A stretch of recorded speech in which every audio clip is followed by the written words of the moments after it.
날씨가 화창한데 네. 이 안에서 강의를 하려고 하니까 조금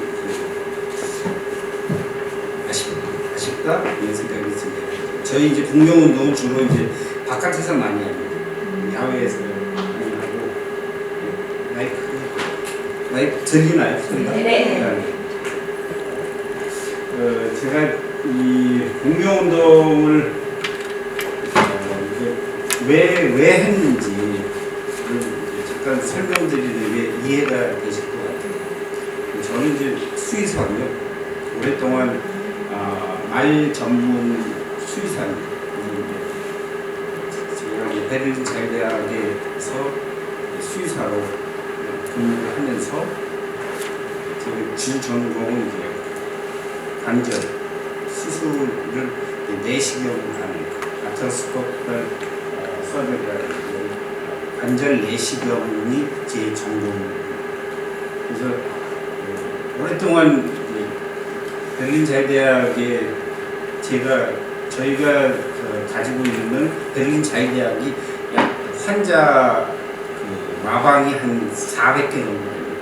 그러니까 우리로 말하면 400베드짜리 말병원입니다. 저희는 이제 좀 작은 편이고 하노버는 한 2,800베드 말병원을 가지고 있습니다. 그래서 말이 한 번에 입원할 수 있는 말이 2,800개. 저희는 이제 400개밖에 안 됩니다. 그럼에도 불구하고 이제 거의 매일 나를 수술을 해야 되고 하루에도 어떤 때는 3마리, 4마리 해서 제가 평균 한 1년에 한 500구 정도의 말을 관절 수술을 했습니다.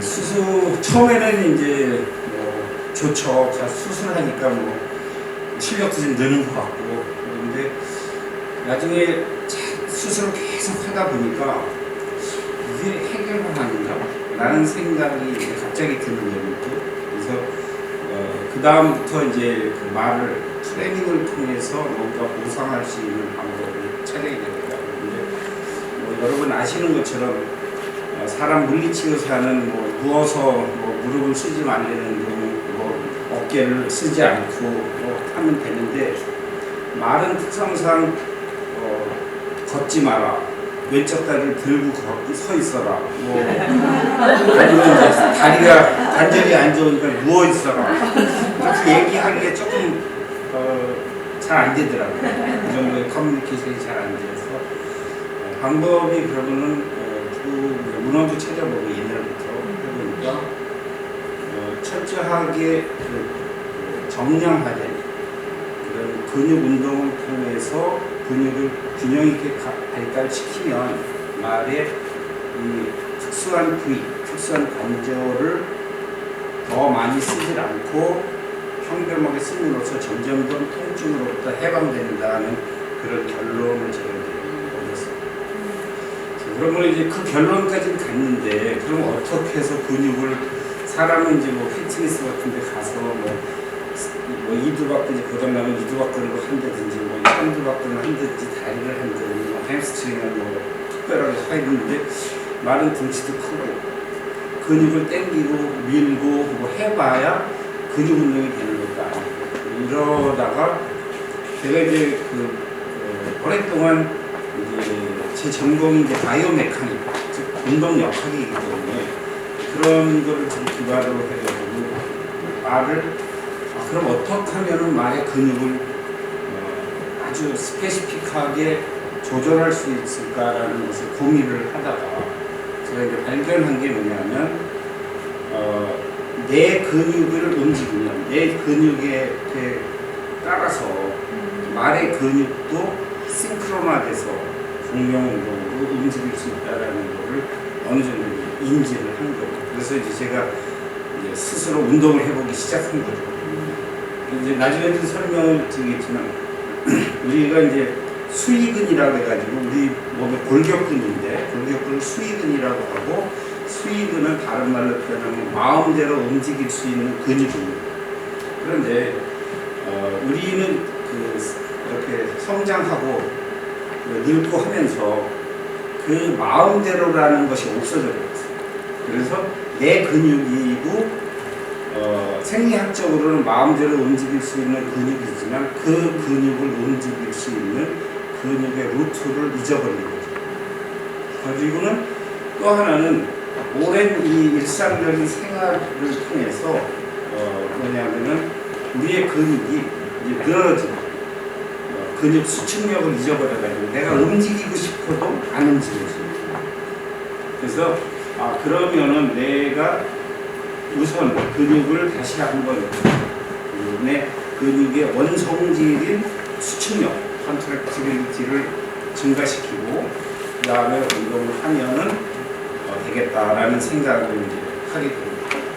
그래서 한 10년 정도 제가 말을 가지고 제가 수술한 말, 수술하지 않은 말, 다리가 아픈 말, 그러니까 보행의 불편을 가진 모든 말들을 드리고 제가 이제 걸어보기 시작한 겁니다. 걸으면서 제가 이제 그 말이 예를 들면 제가 이제 이렇게 같이 아무런 저거 없이 줄이나 이런 거 없이 같이 가려면 일단은 뭐를 해야 되냐면은 둘이 관계가 형성이 돼요.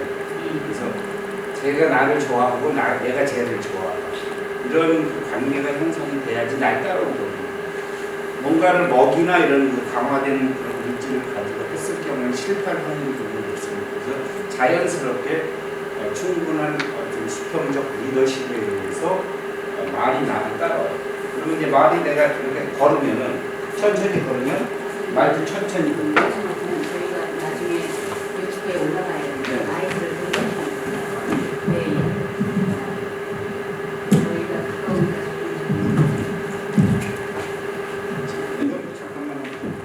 그리고 이제 제가 천천히 걸으면 천천히 걷고 빨리 걸으면 빨리 걷고 그 다음에 옆으로 제가 걸으면 말이 옆으로 걷고 왼쪽 오른쪽 이렇게 이제 그 말이 나하고 나를 믿고 따라오게 됩니다. 그런 이제 훈련을 하면서 그러다가 이제 내가 하다가 이렇게 다리를 들고 있으면 지도 다리를 들고 기다리고 있어요. 이런 그 기본적인 훈련이 이제 하고 나면 제가 이제 움직이는 근육, 제가 움직이는 근육이 상대적으로 그 말이 이 움직이는 같이 싱크론이 되는 이런 것들이 굉장히 높고 그래서 거의 그 싱크론율이 한 80에서 90% 정도 그렇게 이제 하다 보니까 제가 이 방법을 그대로 이제 해서 이제 말들을 훈련을 시키면 한 3개월 내지 6개월이면은 말이 밸런스가 잡히고 통증으로부터 해방되고 근육이 제대로 잡히고 나중에 보면은 엑스레이나 MRI, CT를 찍어보면 관절의 연골이 재생되거나 아니면 다시 이제 저되는 걸 발견을 하게 됩니다. 그래서 이제 사실은 이제 제가 사람한테 이런 것을 적용하리라고 생각도 안 했어요. 왜냐면 저는 사실 근본적으로 사람에 관심이 없습니다. 왜냐하면 동물은 사람들이 그렇게 물어봐요. 야, 수의사가 동물 치료하면 힘들지 않겠냐? 커뮤니케이션도 안 되고. 그런데 그 사람은 이 네고시에이션 할 수 있는 능력이 뛰어납니다. 그래서 어떤 때는 다리가 아프다가도 어떤 때는 안 아파요. 어떤 때는 의사가 잘생겨야지 안 아프고 어떤 때는 의사가 못생겨야지 안 아프고 그리고 지금 괜찮으세요? 그리고 이렇게 만져주면은 잘생긴 의사가 만져주면 안 아픈 것 같아요. 어떤 때는 잘생긴 의사가 만져주면 더 아픈 것 같아요. 반응이 굉장히 다양합니다. 그런데 말은 반응이 100% 정확합니다. 안 아픈 걸 아프다고 숨기지도 않고 안 아픈 걸 뭐 반대로 아니 그래서 굉장히 반응이 정확하기 때문에 제가 말을 내 얼굴이나 이런 표정을 보면은 굉장히 정확하게 쟤는 현재 아프구나 배고프구나 아니면 뭐 좋구나 나쁘구나 하는 것들을 굉장히 정확하게 이제 판단할 수 있습니다. 그래서 여러분들이 혹시 표정으로 내가 표정으로 나의 상태를 알릴 수 있는 게 몇 가지 정도가 될까요?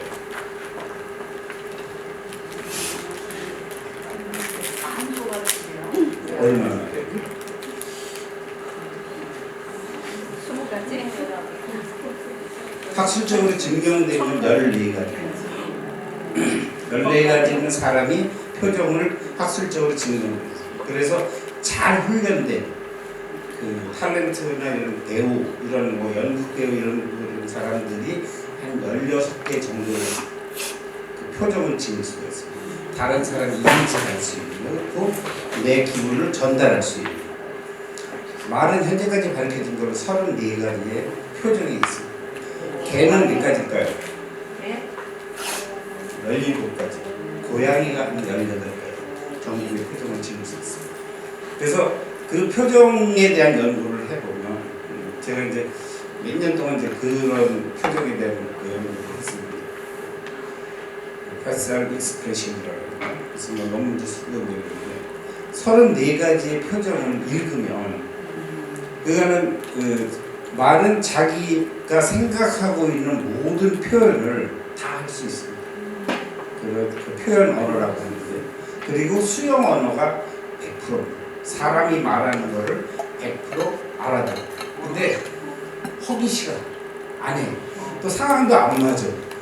그러면 이제 못합니다. 그래서 이제 그 수평적 리더십이라는 그런 의미에서 굉장히 시작이 됐고, 그래서 이제 공명운동이 사실은 이렇게 누가 갑자기 그러더라고요. 이거 한번 사람이 적용해 보면 어때요? 그래서 글쎄 뭐 별 관심은 없는데 하고 싶으면 이제 해라 그랬더니 지금 누가 이제 뭐 좀 그래서 지금 이제 공명운동을 사람에다가 적용하기 시작한 거는 한 4년, 5년 정도 되는 것 같습니다.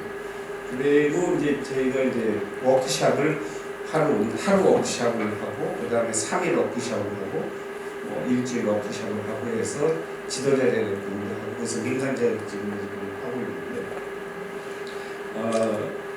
저희가 이제 제일 많이 적용을 해봤던 거는 환자들, 병원에 누워 있는 그 소위 말해서 이제 이 장기적으로 누워 있어야 되는 분들, 그런 분들을 이런 간호사나 그 보호 환자를 저하시는 분들한테 좀 가르쳐줘서 해보고, 그런 그 실험들이나 프로젝트를 해봤는데, 그러면서 사실은 제가 이제 공부를 하기 시작했어요. 이게 뭐지? 왜 이래야 되지? 하는 그런 부분들을 하다 보니까 이제 오늘까지 제가 이제 여기로 왔습니다. 오늘 근데 제가 말씀드리고자 하고 있는 내용은 어떻게 하면은 우리 몸이 1차적으로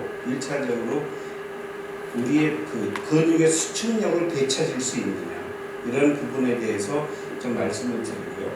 그 다음에 가장 기초적으로 그런 그 기본적인 수축력을 찾을 수 있는 몇 가지 운동, 저희는 이제 기초 과정에 15가지 과정을 이제 운동 동작을 제가 뽑았습니다. 그래서 뽑아가지고 그 동작을 하게 되면은 근육의 수축력이 생기고, 그 다음 단계로 근육을 강화시킬 수 있는 거죠. 그래서 지금 이제 뭐 나중에 설명드리겠지만, 근육이 굉장히 나이를 먹으면서 굉장히 많은 근육들이 수축력을 잃어버렸기 때문에 움직이지는 못하는 거예요. 그런 여기를 사전 지식을 가지고 들으시면 조금 더 나아질 거라, 좀 이해가 좀 되실 거라고 생각을 하고요. 뭐 여기 계신 분들을 말이라고 생각하고 강의를 하지 않으니까 영광입니다. 그래서 이제 저희가 이제 공명운동 학회를 이제 만든 거는 그래서 이제 2021년 시작을 했고요. 공식적으로 학회에 등록이 돼 있고, 그 다음에 이제 워크샵을 했는데, 처음에는 저희가 워크샵을 주로 여기 다 이렇게 널브러져 계신 분들이 다 우리나라에서 유명한 댄서들입니다. 현대무용 하시는 분들. 현대무용 하시는 분들이 감이 좋기 때문에 조금만 가르치려도 몸 동작이 좋아지고 금방 느끼고 하고, 그 다음에 이제 주로 저희 공명운동 강의는 이제 국가대표 감독들, 트레이너 상대로 해가지고 그 집합교육 그런 걸로 많이 하고 있었습니다.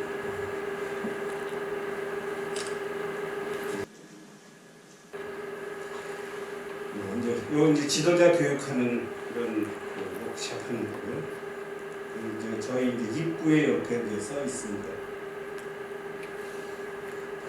근데 이제 그러면 저희가 이게 그러면은 기본이 뭘까라는 생각을 한번 해봤어요. 근데 이제 굉장히 많은 우리가 굉장히 익숙한 단어입니다. 교감신경과 부교감신경이 균형이 잡혀 있다.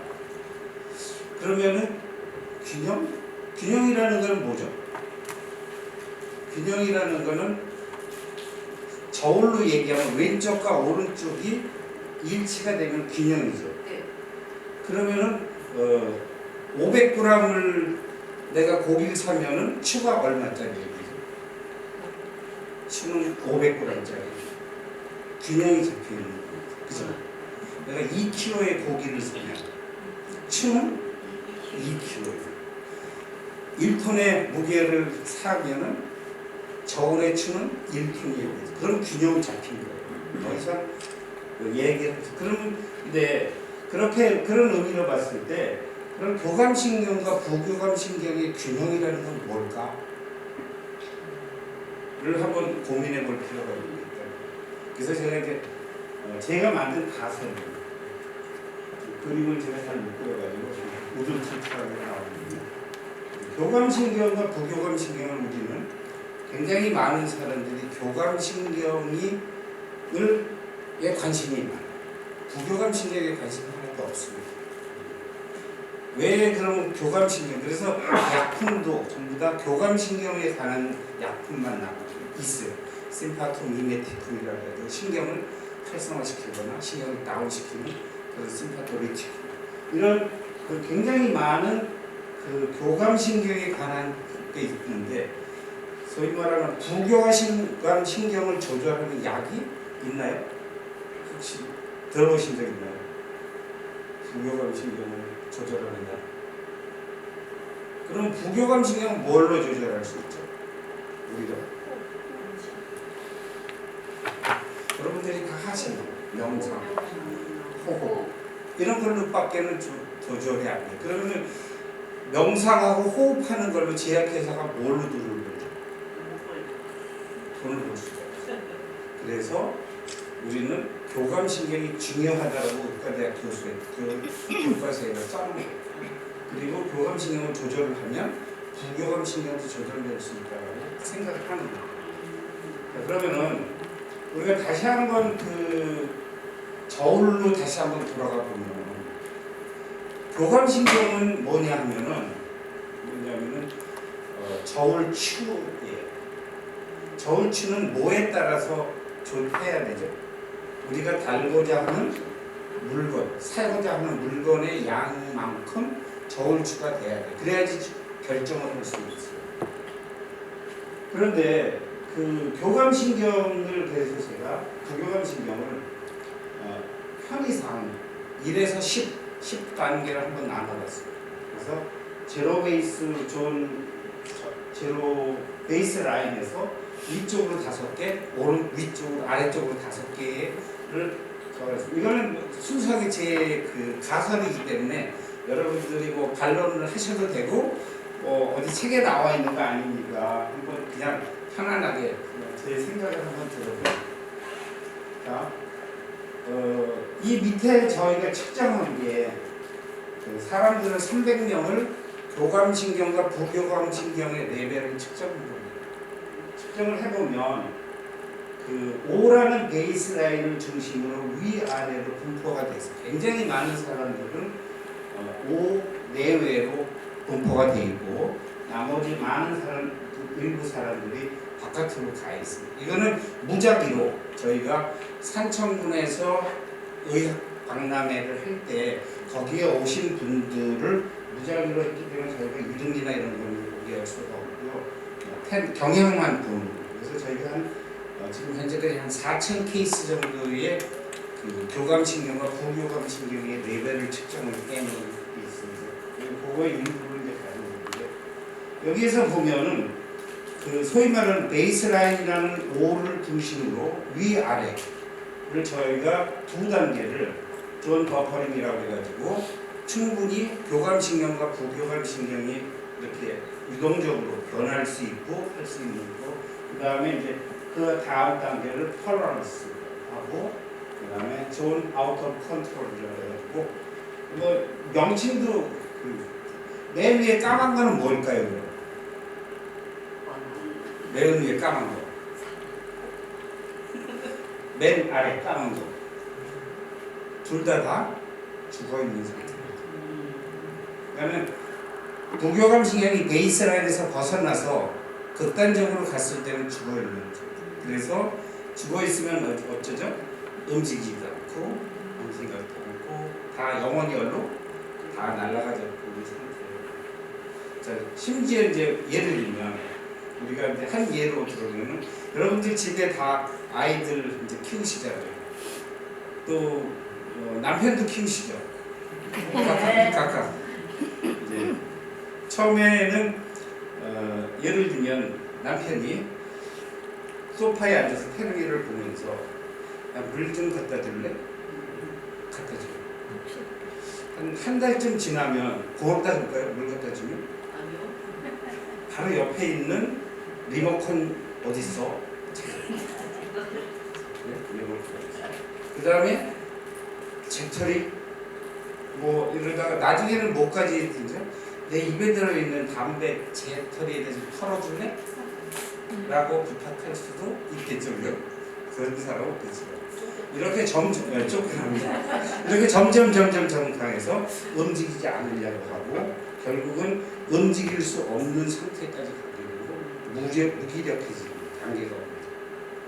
그 단계를 이렇게 위아래로 보면 다른 거는 극단적인 반대적인 거예요. 그래서 케이스를 계속 모으고 있는 중인데 그러면은 교감신경은 어떠냐? 이 부교감신경이 어떤 레벨에 있든 간에 교감신경은 처음에 달라붙습니다. 파트너로 똑같이 달라붙어요. 근데 저울을 다시 한번 저울로 갔을 때 100g짜리 고기를 재려고 아니면 500g짜리 고기를 재다가 고기가 좀 부족해. 그러면 어떻게 되죠? 고기를 내려놓고 다른 고기를 재야 되잖아요. 그럼 고기를 내려놓는 순간에 저울춤은 어떻게 되죠? 급강하게 떨어집니다. 교감신경은 우리의 몸에 항상 균형되게 있는 상태로 가려고 하다가 갑자기 어느 순간에 돌변을 해가지고 위나 아래로 치솟거나 건드박질하는 상태입니다. 그래서 ADHD라고 했죠. ADHD 환자들이 어떠죠? 평소에 잘 몰라요. 어떠다가 이제 뭐 예를 들면 요즘에 뭐 묻지마 살인 하는 사람이 도끼 들고 하루 종일 다니나요? 아니요.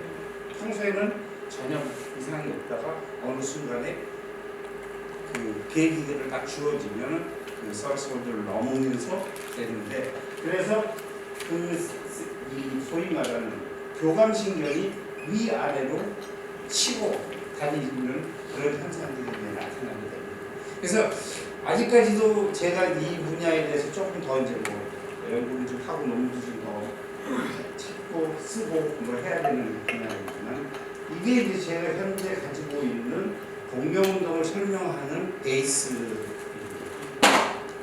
이 베이스를 좀 뒷받침해주는 그런 굉장히 좋은 학설을 제가 이제 발견했는데 독일에서 나타난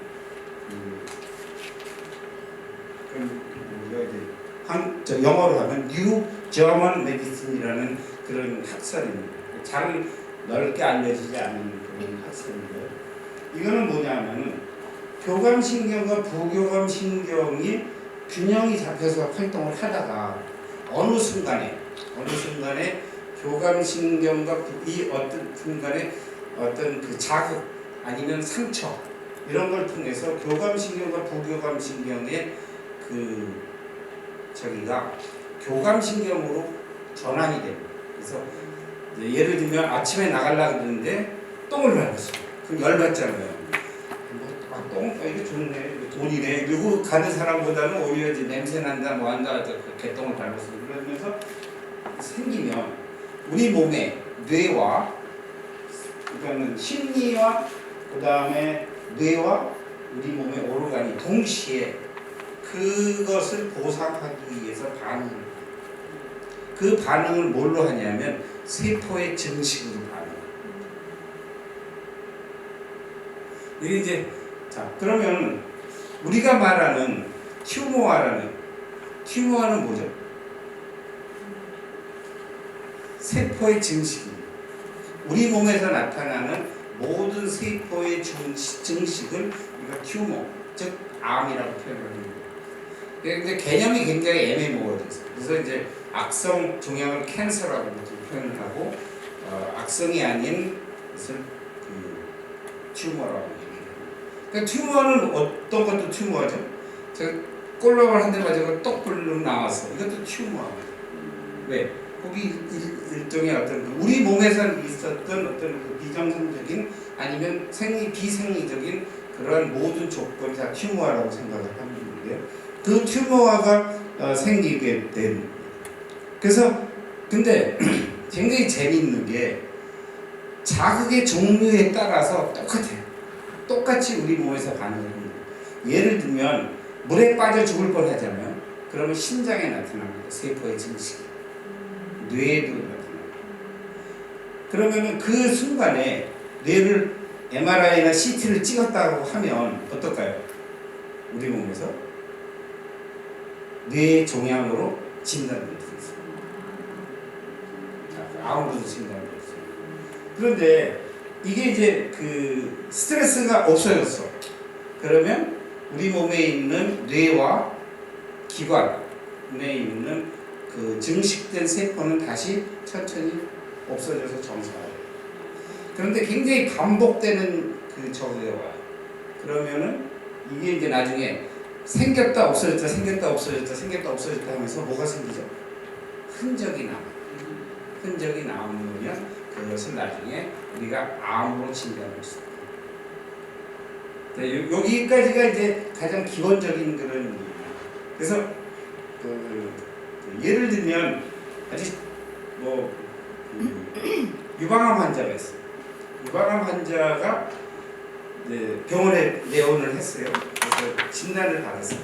그런데 그 의사가 뭐라고 얘기했냐면 지금 당신은 유방암 3기 앞으로 6개월 후에까지 살 수가 있을 것 같습니다. 빨리 뭘 하지 않으면 그 사람이 듣고 가서 정확하게 3주 이내로 세포의 증식이 폐에 일어납니다.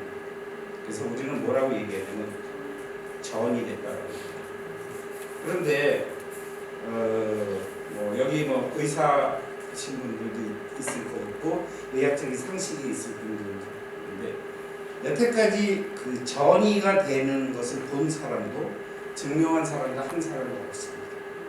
그리고 이제 저는 이제 한때 발생학적인 접근을 많이 했었는데 발생학적으로 봤을 때 내배엽, 중배엽, 외배엽의 세포가 배엽의 단계를 넘어서 전이 될 수는 없습니다.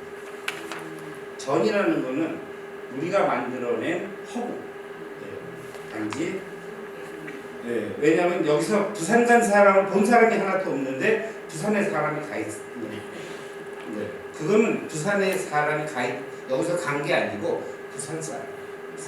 그런데 이제 어떤 경우가 있냐면은 그 배엽 발생 시기, 즉 우리가 이제 내배엽, 외배엽, 중배엽이 발생하는 그런 발생기 시기에 굉장히 많은 자극으로 인해 가지고 세포들이 이전을 합니다. 여기에 A라는 장소에 있는 내배엽 세포가 외배엽으로 갈 수도 있고 외배엽 세포가 내배엽을 튕겨나가요. 왜냐하면 그 당시에는 전부 다 원형으로 되어 있는 세포이기 때문에 그걸 보고 이제 전문용어로 트란스로케이션이라고 하고 트란스로케이티드 셀이라고 합니다. 그래서 마치 그 경상도 사람이 전라도로 이전을 거예요. 근데 처음에는 전라도 경상도 사람이 전라도 사람이 경상도로 이전하니까 처음엔 조용히 살아요. 조용히. 왜냐하면 타지에 가서 그러다가 좀 이제 돈 좀 벌었어. 뭐 사업도 잘하고 그래서 돈을 벌어서 형도 부르고 뭐 누구도 부르고 해서 하나의 이제 세포가 좀 형성이 돼, 군이 형성되면 그때부터 파티도 하고 시끄럽게 옆집 사람한테 시끄럽게 해도 또 힘이 생겼으니까 그러면서 나중에 세포로서 발현이 되는 경우도 굉장히 많습니다. 트랜스로케이티드 셀이 이제 그것이 아니더라도 이 세포가 배역을 이탈을 해가지고 우리 성인한테 배역을 넘어서 다른 세포로 가는 수가 없습니다. 그리고 세포의 크기가 있는데 우리가 혈액을 따라서 림프를 따라서 이동할 수 있을까요? 그거는 마치 한강에 항공모함을 이동한다는 이론보다도 훨씬 더 맞지 않는 거예요. 갈 수가 없어요. 그래서 트랜스로케이트 소위 말하는 이 전이라는 건 없어요. 단지 굉장히 많은 그 아주 작은 퍼센트 0.008% 정도의 세포의 증식이 인필트레이션이라는 방식으로 전이 될 수 있어요. 그것은 피부나 인필트레이션은 뭐예요? 침습한다고 합니다. 그 침습하는 거는 어느 누구도 막을 수 없어요. 그래서 침습하는 환자는 결국은 소위 말하는 더 이상 치료할 수 없는 이런 것이 되어버리는 거예요. 근데 그 비율은 굉장히 다행이고 비율이 굉장히 적습니다. 근데 인필트레이션은 우리가 생각하는 것처럼 뚜벅이가 아니고 세포 정편을 따라서 이동하기 때문에 인필트레이션이 되는 피부암 같은 경우에는 네일 어디에 가 있는 뇌에 가 있을 수 있어요. 네일 어디 발끝에 가 있을 수 있어요. 왜? 세포 정편을 따라서 가는 그 소위 말하는 채널이 있거든요. 채널을 따라서 가는 거기 때문에 그거는 세포가 움직이는 게 아니에요. 세포가 움직이는 게 아니고 그 다른 뭔가 단백질이 움직이는 거기 때문에 이런 말을 써요. 그 외에 모든 저기는 똑같이 이런 그래서 이러한 그 이론에 의해서 우리 이제 굉장히 우리 그 많은 몸들이 이런 그 메커니즘에 의해서 일어나고 그 다음에 암세포라는 것은 우리가 말하는 암세포 지금의 개념의 암세포라기보다는 세포의 증식 뭔가 외부에 반응하는 세포의 증식을 암세포예요. 그리고 두 번째 제가 이제 저희는 사실 유방암 여자들 제일 무서워하는 유방암이잖아요.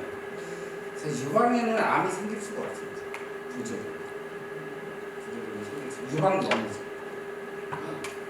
유방염이 반복돼서 생기기 때문에 암처럼 되는 거고 그것이 이제 다른 어떤 그 세포하고 만나가지고 아니면 미네랄하고 만나가지고 세포가 터지는 거지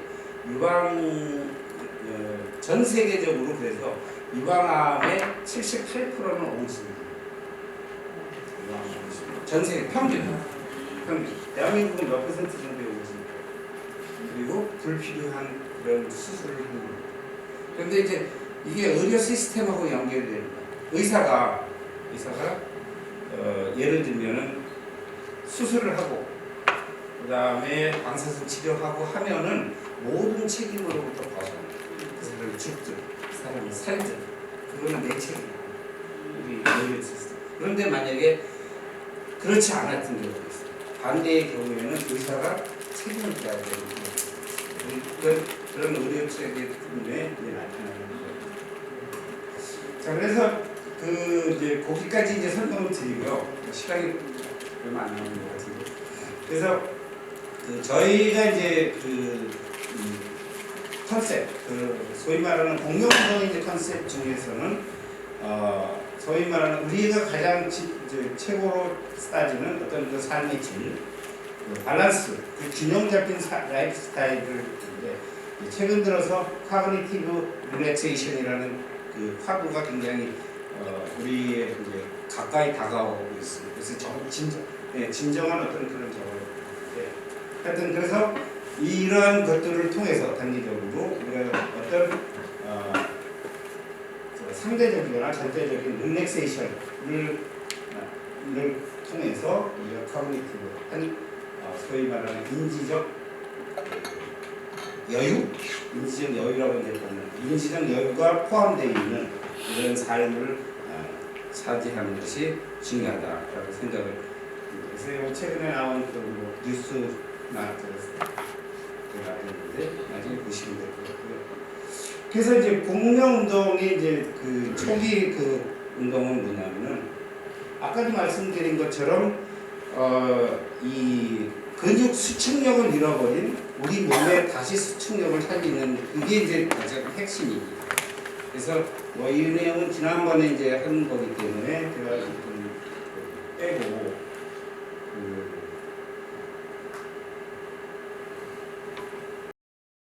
이제 하나의 개념을 여러분이 꼭 이해를 해주셨으면 하는 거죠. 우리는 운동을 액티비티라는 개념을 바깥에 나가서 걸어야 되고 또 산을 타야 되고 뛰어야 되고 이런 것이 이제 운동이라고 생각하는데 운동은 소위 말하는 관절의 굽힘과 펴 운동을 보고 그 다음에 그것에서 나타나는 근육의 수축과 이완 그래서 근육의 수축과 이완을 운동이라는 개념으로 접근하시면은 굉장히 많은 문제들이 풀립니다. 왜냐하면 꼭 추운데 모자 다 쓰고 공원을 걸어야 되는 거 아니고, 네? 뭐 달리기를 해야 되는 것도 아니고, 그 다음에 이제 그래서 공명운동은 70% 운동 아니면 최소한도 60%에서 70% 운동을 뭘로 하라고 하냐면 누워서 하라고 얘기를 합니다. 그 이유가 있습니다. 왜냐하면 잃어버린 근육을 회복력을 회복하기 위해서는 우리가 반드시 근육을 원래의 길이에다 놓고 시작을 해요. 왜냐하면 우리의 모든 활동은 관절이 굽혀진 상태에서 일을 해요. 설거지 할 때도 이 엘보가 굽혀진 상태에서 운동을 하고 여러분들 그 책상에 앉아서 공부할 때도 또 이렇게 앉아서 그러면 앉으면은 어디죠? 등 근육은 늘어나 있는 거예요. 그래서 모든 굽힘근과 편근 중에서 다시 편근은 늘어진 상태에서 힘을 받게 되어 있습니다. 그러면 늘어진 상태에서 힘을 받으면 반복적으로 힘을 받으면 길이가 늘어나게 되고 그 다음에 수축력이 없어지고 수축력이 없어진 것만큼 더 늘어나겠죠. 그래서 우리가 고무줄을 당겨 놓으면은 한 달쯤 지나면 고무줄이 어떻게 되죠? 또 늘어져. 또 당겨놓으면 더 늘어져. 또 당겨놓으면 더 늘어져. 처음의 길이에 3배까지 늘어날 수 있습니다. 거기다가 아무런 힘을 가하지 않아요. 그래서 이러한 근육. 그래서 우리 몸에서 아주 대표적인 예로 이두박근과 삼두박근. 그래서 이제 여기에 요 살을 뭐라고 하죠? 여기 나오는 살을 보통 이제 나이가 한 50 정도 넘은 주부들은 이렇게 남편이 나갈 때 안녕 하더니 이렇게 흔들려서 안녕살이라고 이제 보통 표현을 하는 거고 그다음에 이제 두 번째가 이 등. 여러분들이 이렇게 앉았다가 조금 일하다가 일었으면은 어때죠? 등이 아이고 등이 왜 아플까요? 허리가 안 좋아서 관절이 안 좋아서가 아니에요. 등 근육이 늘어나 있는 상태에서 빨리 일어나면 등 근육이 수축을 해야 되는데 수축을 못하고 어떻게 해요? 접혀. 꼬집히니까 아픈 거예요. 조금 있으면 이러면 이제 괜찮아집니다. 그러면 이 늘어진 등 근육을 제대로 하기 위해서는 뭐를 해야 되죠? 안타고니스트인 복근을 이제 힘을 트레이닝을 해야 되는데 이 동작은 반드시 누워서 해야 돼요. 누워서 하지 않으면 등 근육은 절대로 원래의 상태로 회복되지 않습니다. 뭐 여러분들 스쿼트를 한다, 뭘 한다, 뭐 굉장히 많은 운동을 하는데 그거는 그 다음 단계. 그걸 강화시킬 때. 반대면 처음에는 등 근육을 이게 늘어진 수축력을 다시 회복하는 그 단계. 그래서 이 안녕살도 아무리 운동 많이 해도 안녕살이 생긴 사람은 이 팔을 핀 상태에서 이 삼두박근을 수축하는 운동을 해서 수축력이 생기면 그 다음에 푸시업을 하든 뭐 다른 운동을 해서 강화시키는 거예요. 그래서 일단은 모든 근육을 원래의 길이대로 놓고 해야 된다라는 게 이제 기본적인 거고요. 제가 이 사진을 이제 갖다 놓은 거, 이거는 그냥 극단적인 두 예를 설명한 겁니다. 하나는 뭐냐면 옛날엔 이렇게 손가락을 쓰는 일이 많았어요. 흙도 손가락으로 팠고 어렸을 때 또 나중에도 손가락으로 하는 일이 많았어요. 근데 점점점 사회가 진보되면서 우리 그 근육을 함께 여러 하는 이런 칼질하는 것처럼 칼질하는 사람들 요리사의 가장 커다란 문제점이 뭐죠? 나중에 요리사들의 100%는 아니지만 90% 이상이 10년 이상 한 사람이 터널 증후군을 갖고 있습니다. 그 이유는 이 칼질을 할 때 숨을 같이 이렇게 써서 계속 칼질을 해야 되잖아요. 그러면 이 근육이 경직이 되고 다 붙어. 그래서 소위 말하는 유착이 일어나고 이 근육이 마치 고깃덩어리처럼 되버립니다. 그리고 그러면서 이제 그 터널 증후군이 생기는데 만약에 저분이 이런 직업으로 바꾸잖아요. 그럼 터널 증후군은 없어집니다. 5분만. 그래서 이 두 개의 극단적인 얘기를 이제 제가 보여드린 거고요. 그 다음에 이제 그 아까 우리 너무 정리는 아까 그 그림 중에 네. 왼쪽 그림이 뭐예요? 뭐 자수하고 손으로 뭐 하고 뭐 만들어내야 하는 그런 저 작업 치료 하는. 그래서 그 가장 일상적인 그 요 문제점은 뭐냐면은 관절이 굽어진 상태에서 작업을 수행하는 거. 그 다음에 굽어진 관절이란 평근이 긴장을 의미하는 거고, 그 다음에 당겨진 상태에서의 힘이 작용하면은 반복적으로 경우 수축력, 보호력을 상실하고 늘어지게 된다. 그래서 늘어진 근육 평근은 골격의 배열의 변화를 초래시키고, 그 다음에 신체의 중심을 이동시켜서 신체를 이제 경직이 되고, 균형을 이렇게 신체를 유지하기 위해서 더 많은 에너지가 요구되고, 더 많은 식사를 해야 되고. 고감신경과 부경과의 불균형을 초래해서 만성 스트레스와 질병으로 진입을 합니다. 이게 핵심입니다. 그래서 요 부분을 그러면은 어떻게 그냥 그래서 이제 가장 그 취약한 그런 근육들을 하나하나 이렇게 그래서 이제 제가 이제 말씀드린 근육을 개별적으로 움직여라 하나하나. 그러니까 손가락을 이렇게만 움직이지 말고. 하나, 둘, 이렇게 셋, 넷, 다섯 이렇게 따로따로 움직여야 됩니다. 발가락도 마찬가지고 그 다음에 다른 근육들도 이제 마찬가지입니다. 그래서 소외된 약한 근육을 우선 찾아내고 근육의 원래의 길이를 넣고 수축성을 회복시키고 수축 능력을 회복하고 난 다음에 다이어트를 해라. 이런 거고 그 다음에 이제 여러분들이 굉장히 잘못 알고 있는 스트레칭. 스트레칭은 워밍업이 아닙니다. 스트레칭은 배구, 축구, 농구하고 똑같이 스트레칭이지. 그러니까 스트레칭하고 배구하거나 스트레칭하고 농구하거나 하면은 뭐냐면은 배구 선수가 배구 시합하기 전에 농구 시합 풀게임 뛰고 시합하는 거랑 똑같은 그 결과를 초래할 수 있다. 자, 그래서 이제 그 가장 경제적인 몸은 우리가 이 부분은 이제 지난번에 한번 설명을 드렸고요. 그래서 이렇게 그 과소비, 에너지를 과소비하는 체형은 이 모든 그 잘못된 그런 체형들이 에너지를 과잉으로 소모시키는 그런 원인이고 우리의 몸을 망가지는. 이거는 지난번에. 자, 그래서 이제 공명운동이라는 것은 인지된 근육 수축 운동이다.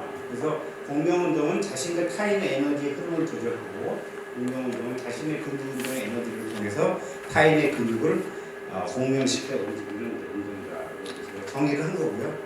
그 다음에 이제 자신의 에너지를 이용해요. 제3자의 에너지 속 대사를 조절하는 체험. 이거는 이제 뭐 다음 얘기고요. 에너지를 효율적으로 생산하고 소비하는 체험으로 만드는. 그래서 이제 공명운동은 이제 대부분 누워서 하는 운동이고 일반적으로 자신의 연령만큼 누워서 해야 된다. 그다음에 그래서 67세면 67%의 운동은 누워서 해야 된다라고 이제 제가 정리했고요. 그 다음에 의도대, 그 다음에 일상해.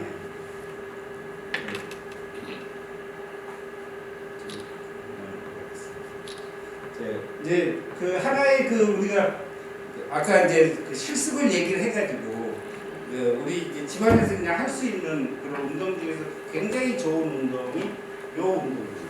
그래서 나중에 이제 여기 해보시면은 다리를 이제 처음에는 보폭을 작게 하고 작게 해서 약간 우리 걷는 운동처럼 그래서 뒤꿈치를 들고 내리고 그 다음에 뒤꿈치를 들었다 내리다 그 다음에 이제 뭐 이렇게 앞으로 가는 이 운동인데 굉장히 쉬워 보이는 운동인데 이게 세 가지 하나는 이 걸음걸이를 교정시켜주고 첫 번째로 두 번째는 근육의 힘을 길러주고 그 다음에 밸런스를 유지시켜주는 그래서 처음에는 이렇게 좁게 하다가 나중에 보폭을 점점 늘리고 이렇게 해서 하면은 나중에 한 3번만 하면은 여러분들 땀나는 그래서 이 운동을 굉장히 그 권장을 하게 하고 그 다음에 이제 또 한 가지 이제 운동의 이제 영상인데 이거 똑같은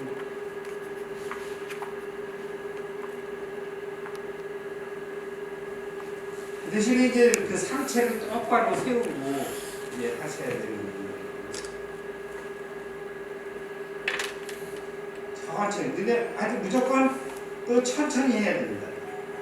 그 다음에 이제 우리가 이제 할 수 있는 운동 중에서 여러분들 혹시 뭐 읽다가 마음에 안 드는 책, 두꺼운 책 있으면 그거 놓고 하셔도 됩니다.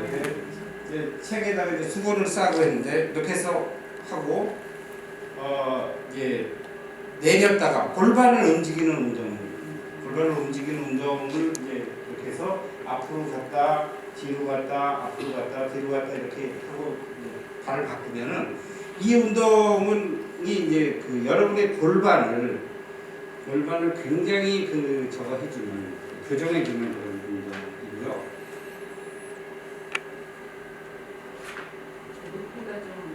높이가 높은 거 상관이 없는데 여성분들은 조금 높아도 괜찮아요. 한 5cm에서 6cm 정도. 근데 더 높으면 굉장히 힘듭니다. 나중에 인대가 늘어날 수도 있어요. 그래서 처음에는 낮게 해가지고 좀 이제 저거 하고 그래서 이제 요 운동을 이제 보시면 좋을 것 같고 그 다음에 이제 하나 이제 여러분들이 굉장히 뭐 차를 타고 다니시는 분들 많이 있는데 계단을 갈 때 계단 내려갈 때 어떻게 내려가죠? 이렇게 내려가요. 네. 그렇지만 처음에 한번 이제 처음에 이제 이게 높으면은 위험합니다. 그러니까 내려서 천천히 뒤꿈치를 댔고 내리고 또 여기서 뒤꿈치 이렇게 내려서 처음에 뒤꿈치로 이렇게 걷는 연습을 하는 거죠. 그래서 쉽게 얘기하면 이런 그 걸음걸이를 걸어주시면 일단은 이 무릎의 인대가 굉장히 강해집니다. 그리고 근육이 강화되고 두 번째는 연골순 여기 중간에 있는 그 저기 판이 굉장히 안정되고 저기 되고 그 다음에 이제 세 번째는 여러분들의 균형감이 생기고 걸음걸이가 굉장히 좋아집니다. 그래서 그 운동을 한번 해보시면 아마도 굉장히 그 여러분들의 요 운동을 한 일주일 정도 하시면은 보통 무릎이 아파서 계단을 못 내려가셨던 분들이 다 통증이 없이 그 계단을 내려가실 수 있어요. 근데 이제 처음에는 이런 그 좀 아파트 같은 데서 연습을 하세요. 처음에. 그런데 이제 처음에는 이게 굉장히 어렵습니다. 이거를 이렇게 하고 다음 뛰는 게 쉽지 않아요. 그래서 이제 처음에 연습을 천천히. 그래서 이렇게 기대고 여기서 쭉 내려서 무릎을 천천히 굽혀서 연습을 하고 이렇게 해서 하다가 나중에는 이제 왼발 오른발을 규칙적으로 내려가는 그 연습만 3가지만 하셔도 굉장히 그 골반이 한 달 정도만 하시면 골반이 유연해졌다. 그래서 여러분 이제 테스트하러 저기 디스코텍에 한번 갔다 오시면 춤추 이런 근데 오늘 뭐 시간상으로 여러 가지 그 연습하는 거는 좀 어려울 것 같고요. 그래서 이런 운동을 한번 해보시면은 그다음에 이제 그 외에는 제가 이 자료를 PDF로 넘겨놓겠습니다. 그래서 이제 보시고 여러분들이 그 따라서 하실 운동이 있으면 해 주시면 되고, 그 다음에 이제 마지막으로 저희 그 컨셉이 있습니다. 딱 그 뭐냐면은 저희가 지금 치료를 하는 컨셉이 그 거의 모든 질병이 저는 해당된다고 생각을 해요. 제가 왜냐하면 20년 이상 거의 30년을 동물병원을 유지를 하면서 저는 30년 동안 여태까지 약물을 한 번도 취소한 적이 없습니다. 전부 다 100% 침술 이런 것들을 가지고 자연 치유만 했는데 그래도 한 번도 문제가 생긴 적이 없었어요. 그래서 심지어는 우리가 말하는 대사성 그 호르몬 변화에 의한 대사성 질환이나 이런 것들도 이 약물 치료 없이 전부 다 제가 했는데 결국은 이제 지금 가리키고 제가 지난 20년 동안 경험했던 거를 내용을 가지고 지금 독일 베를린 자유대학의 수의학과의 자연치유에 대한 강의를 지금 하고 있거든요. 이게 굉장히 간단한 원리입니다. 왜냐하면 이렇게 만져봐서 피부가 약간 이렇게 오목하게 들어가는 거는 굉장히 많은 음전화가 쌓여져 있는 거예요. 그 다음에 이렇게 벌떡 튀어나온 데는 양전화가 쌓여져 있는 거예요. 그러니까 여러분들이 스스로 피부를 만져보시면은 한 몇 번만 만져보시면 다 알 수 있습니다. 그러면은 음전화든 양전화든 맨손으로 할 때는 살짝 이렇게 눌러주시고 살짝 눌러주시면은 이게 나중에 이제 저거가 됩니다. 그래서 우리 몸에서 약간 아프다, 느끼다, 뭐 이런 간지럽다 하는 부위, 간지러움은 통증의 전조 단계입니다. 그러니까는 그 간지러웠던 데는 반드시 아프게 됩니다. 그렇기 때문에 간지럽다고 느껴지는 그런 부분을 저걸 해주시고, 그 다음에 이제 이렇게 이제 사실 치료를 하면은 스스로 굉장히 많은 치료를 하시면 좋겠습니다. 그리고 마지막으로 여러분들 목 아프시면 어떻게 하죠? 목이 뻣뻣해. 목이 뻣뻣합니다. 이렇게 잡고 이렇게 마사지 하시죠. 마사지 하지 마시고 손을 그냥 이렇게 대시고 그냥 이렇게 대고 목을 천천히 위아래서 좌우로 이렇게 움직이면서 이 안에 근육을 한번 움직여보세요. 처음에는 익숙지가 않아요. 이게 이렇게 해가지고 그냥 막 빨리시면 주물러야지 근육이 이완되지. 그런데 몇 번 해보시면은 훨씬 더 오래 갑니다. 그래서 아마 그렇게 해보시면 되고, 그 다음에 이제 아침에 일어났을 때 어깨가 좀 뻐근하신 분은 이렇게 해서 어깨에다가 손을 대고 그냥 대고 천천히 고개를 왼쪽으로 돌렸다 오른쪽으로 돌렸다, 그 다음에 왼쪽으로 돌렸다 이렇게 뒤쪽으로 움직여주시면은 아침이 상쾌해져요. 하여튼 오늘 뭐 여러 가지 제한된 시간 때문에 다 드리지는 못하고요. 혹시 이제 뭐 나중에 관심 있으신 분들은 또 기회가 되면은 한번 뭐 하루나 이틀 정도, 1박 2일 정도 워크숍을 해가지고 기초적인 거를 배우는 것도 좋습니다. 네, 감사합니다.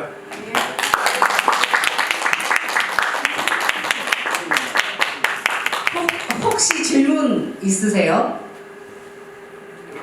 양발 가져오고 그랬는데 한번 실수. 양말 가져왔대요. 예. 저도 수건을 가져왔는데. 예. 아니 아까 그 연습을 네. 바닥에서 하려고. 네. 저희가 지난번에 했던 거 하나만 신발을 벗고 수건 위에 쓰시듯 수건을 아래 까시거나 양말 두꺼운 거 이제 한 번 더 신으시고. 양말을 일어서서. 네. 우리 일어나서 해볼까요? 네네네. 일어나서 한번 따라 해볼게요. 오늘 하루가 상쾌해지시나요? 그러니까요. 제가 보기에는 가성비 제일 좋은 운동인 것 같아요. 이거 하나 배우시면은 시간당 여러분들 한 5만 원 정도 얻는 거예요. 이렇게 배우고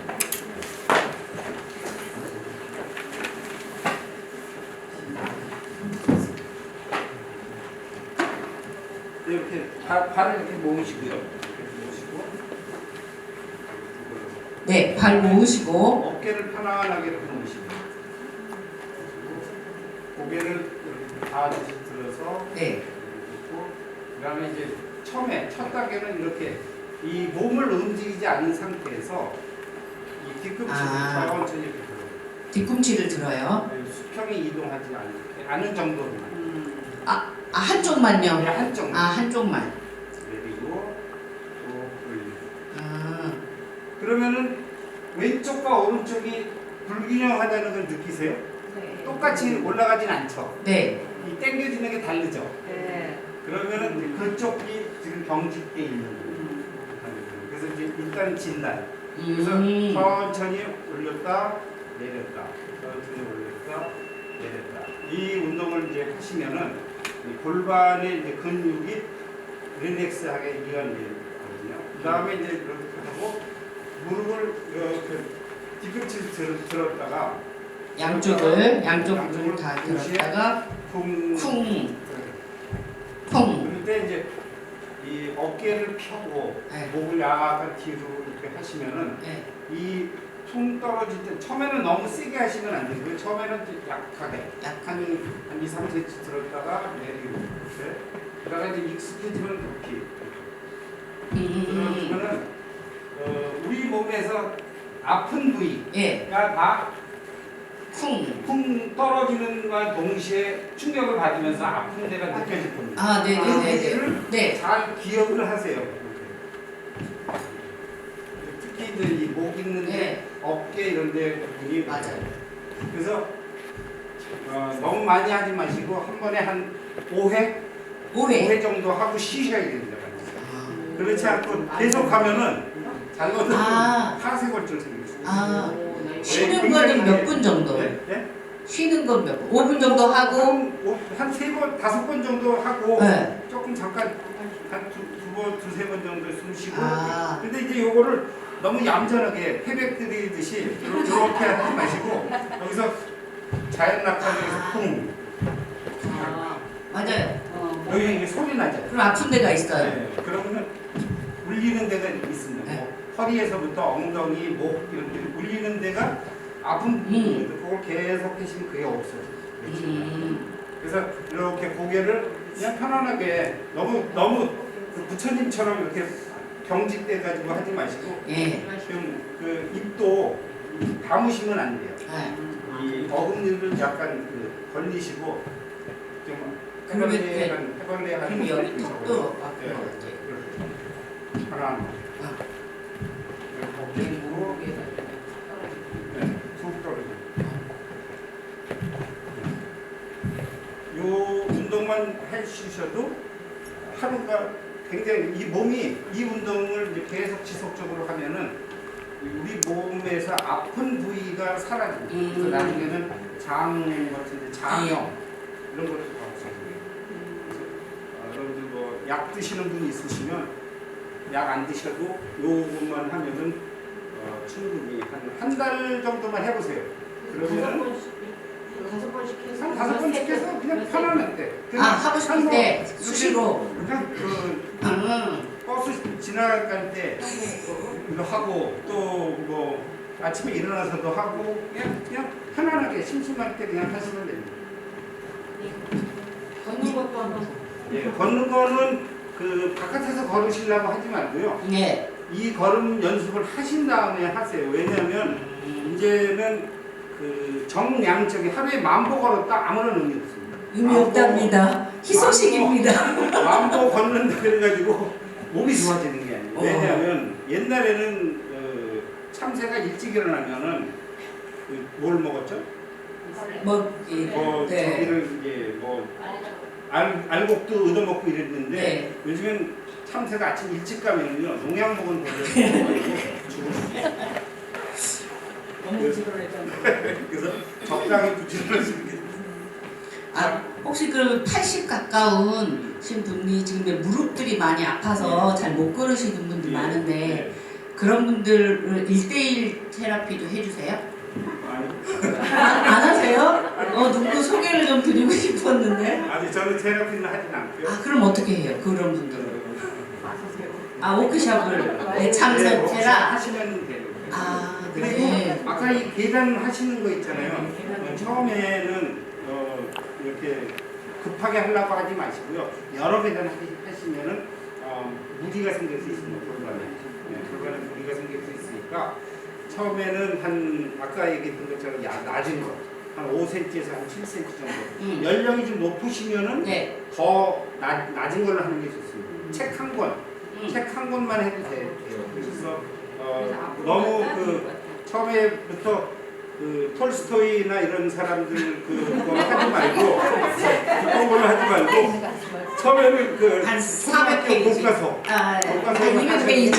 예. 그래서 이렇게 발을 일자로 놓고 이제 들었다 내렸다 하면서 이 골반을 이렇게 움직여주는 거예요. 그래서 네. 이제 들고 앞으로 이렇게 놓고 네. 뒤꿈치를 놓고 이렇게 몸을 움직였다가 하고 이렇게 해서 다시 뒤로 놓고 움직이고 이런 노 연습을 하면은 꼼짝. 그래서 제일 좋은 거는 복도에 이런 금이 있으면은 금에다가 놓고 하는 게 제일 좋습니다. 여기 이렇게 놓고 내 이제 발이 이렇게 옆으로 삐져나가는 거를 이제 관찰할 수가 있습니다. 교수님 이때 주의사항이 수평은 항상 유지하라고요. 어떻게? 수평을 유지해야 되나요? 그렇죠. 네. 수평을 유지하는 게 중요해요. 그래서 여러분들이 이제 저는 이제 운동을 할 때 어떻게 하냐면 지금도 거울에다가 실을 이렇게 띄워놨어요. 저희 거울에다가 실을 딱 띄워놓고 수평 수직으로 딱 띄워놓고 그 앞에서만 합니다. 왜냐면 지금도 누가 봐주는 사람이 없으니까 내가 그냥 뭐 이렇게 손을 들잖아요. 그러면 그냥 하면 손을 들면서 이렇게 하고 몸이 다 여기서도 여기에 추 다루는 것처럼 똑바로 해야 되니까 보면서 처음에는 보면서 하셔야 돼요. 그렇지 않으면은 이렇게 되고 뭐 이렇게 팔 운동을 해더라도 이렇게 하면은 의미가 별로 없어요. 그래서 그리고 무게는 가능하면 없이 하는 게 좋아요. 내 자연스러운 무게만도 버거운데 내 인생이 남이 것까지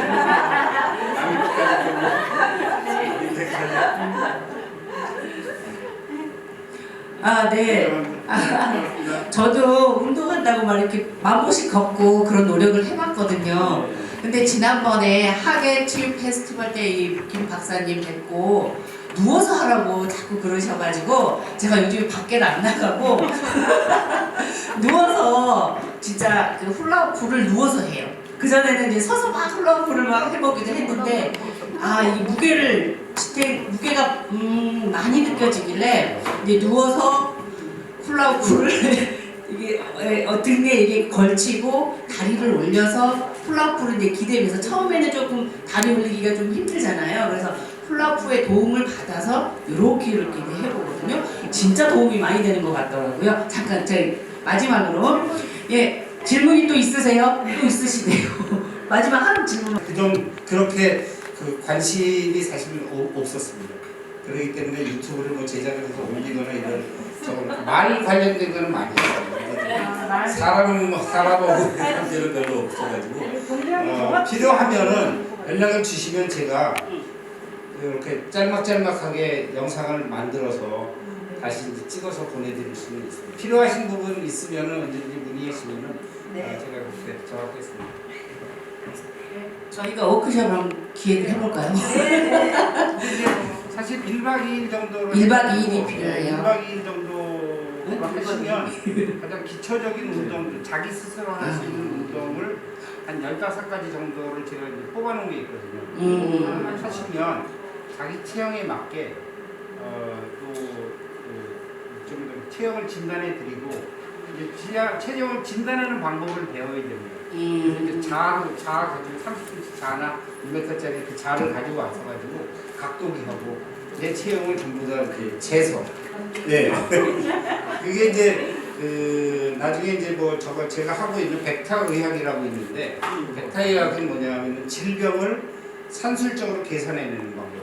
그래서 이제 데이터를 집어넣으면 컴퓨터에서도 그리고 내 자세가 어디로 가고 있고 내 힘이 어디로 쏠리고 있고 그러면서 이제 내 가지고 있는 현재의 질병 그 다음에 앞으로 어떤 형태로 질병이 발전할 것인가를 예측하는 모델을 제가 갖고 있습니다. 그리고 홀바디 스캐너나 이런 걸 가지고 다 측정을 해서 이제 질병을 측정하는 그래서 질병 예측 시스템 좀 너무 거창하고 근데 해보니까 그게 단순하게 소위 말하는 우리가 피지컬의 문제뿐만 아니라 피지컬의 문제가 결국은 내적인 메타볼릭의 문제, 심리적인 문제까지 다 포함된 거기 때문에 자세를 올바르게 유지하고 관리하는 것은 저는 굉장히 중요하다고 생각합니다.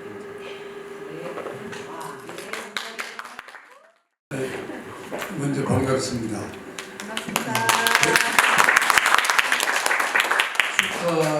축하드리고 것도 많습니다만 공부하러 왔습니다.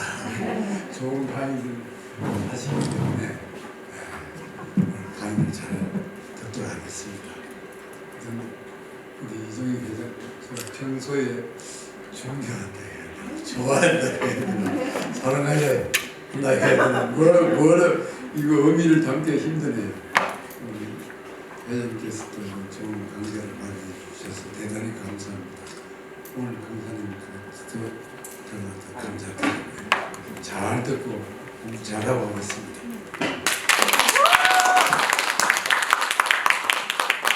잘 소개되는데요.